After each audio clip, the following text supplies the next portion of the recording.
Samantala, muntik pa raw makansela noon ang pag-host ng Pilipinas ng Miss Universe pageant dahil bigla raw nag-back out ang Jewish owners nito. Matatandang naging kontrobersyal ang pahayag noon ni Pangulong Duterte patungkol sa Holocaust noong World War II kung kailan maraming Jews ang pinaslang. May report si Aubrey Carampel.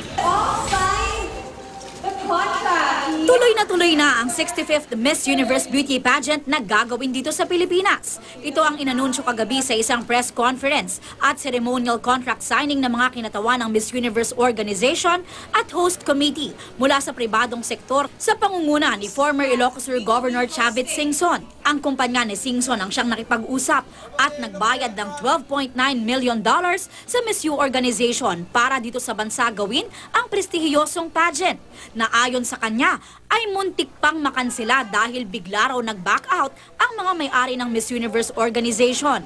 Sabi nila may-ari, babayaran namin pati mga damages. Pero sumulat ako na hindi ako magdedemanda, maski na fully paid kami, may signed contract. Nakikiusap lang ako to reconsider. Hindi idinitalye ni Singson ang dahilan ng pagkansela, pero maaari raw na may kinalaman ng politika. Ang may-ari kasi mga Jew, si Obama, chief of staff na yung kapatid ng may-ari, and kapatid nila yung mayor sa Chicago. So, parang politics, pero after the election, okay na lahat. Pero matapos daw siyang sumulat para magpa-reconsider at humingi ng tulong sa mga kaibigan mula sa Jewish community, ay napapayag din daw ang mga may-ari ng Miss U. Matatandaang naging kontrobersyal ang pahayag kamakailan ni Pangulong Duterte nang ikumpara niya sa kanyang giyera kontra droga ang Holocaust noong World War II kung saan pinatay ng mga Nazi ang milyon-milyong Jew. Humingi pa ng tawad ang dating Pangulo sa Jewish community tungkol sa kanyang mga nasabi noon. Huling ginanap sa Pilipinas ang Miss Universe pageant noong 1994. We're going to show as much of the Philippines as we can, and it's a beautiful country, so it's a great backdrop for the show.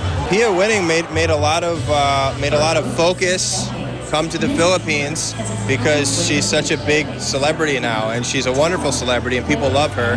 Ang beauty queen maker na si Jonas Gafford ang siyang magsisilbing creative director at head of events ng Miss U. The title of the events, parang ginawa ko, Around the Philippines in 21 Days. Sa Albay, mag-ATV sila papuntang Mayon.